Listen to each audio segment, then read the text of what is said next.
Bonjour, bonsoir à tous les Noirs qui vivent partout dans le monde et à tous les Haïtiens. Aujourd'hui, c'est Miss J avec la chaîne du changement.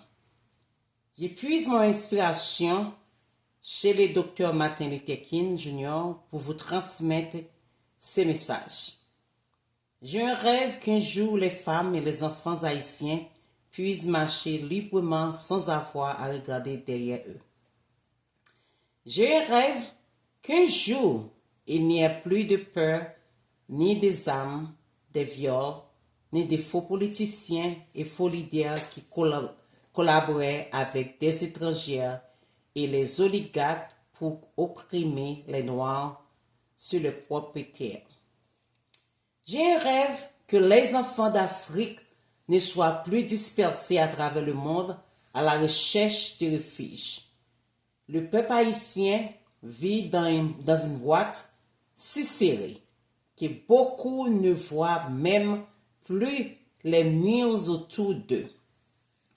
Ils survivent dans des conditions indignes de l'être humain sans toujours réaliser l'ampleur de leur souffrance. Ce ne sont pas les gens qui sont les problèmes, mais le système qui les a laissés tomber.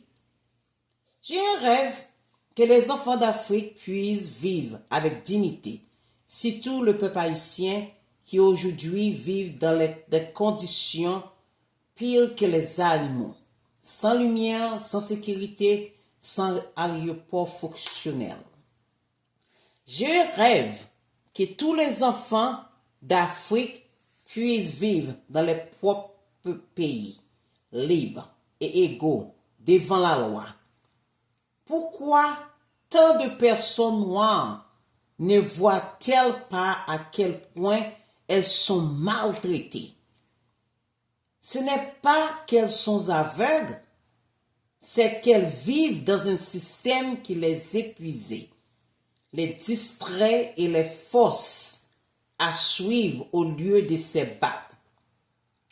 J'ai un rêve que les véritables enfants d'Afrique et haïtienne apprennent à reconnaître les faux leaders et les faux politiciens parmi eux. Pourquoi semblent-elles accepter tout ce que les étrangères les imposaient?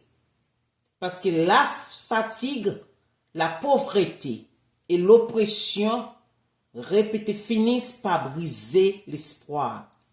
Et pourquoi laissent-elles les dirigeants et les politiciens utiliser de belles paroles pour les tromper? Parce que ces dirigeants savent que la poésie et les promesses peuvent masquer la vérité.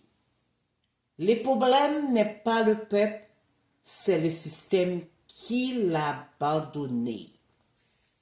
Je rêve qu'un jour que le peuple haïtien s'élève comme une nation, exactement comme nos ancêtres l'avaient voulu. Allons-nous enfin trouver un leader qui soit honnête, patriote et véritablement haïtien?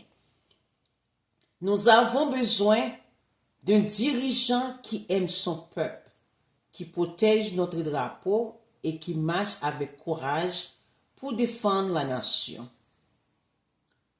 Quand ce jour arrivera-t-il?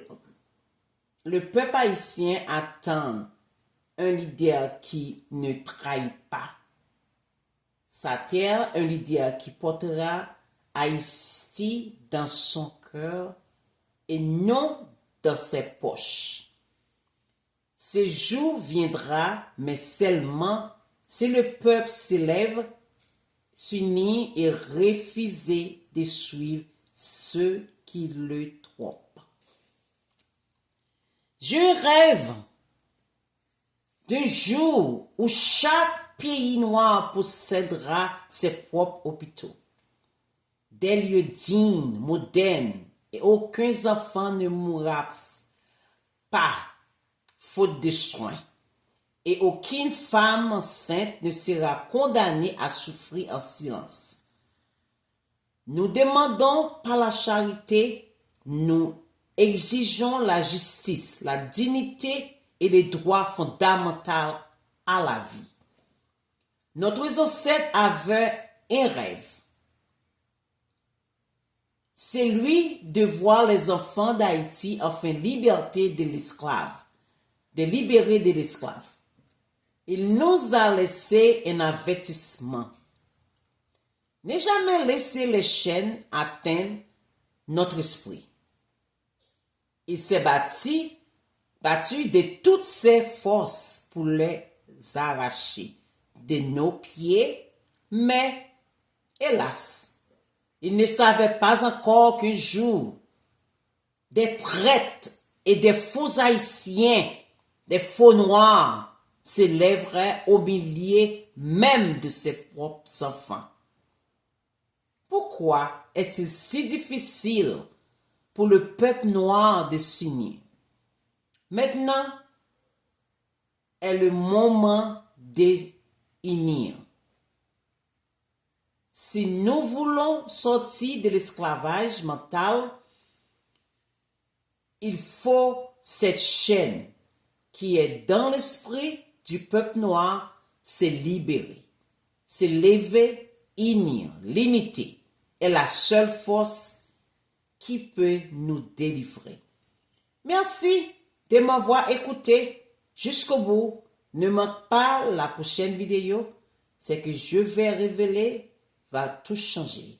Une vérité qui vous fera voir les choses sous une autre angle. Ciao!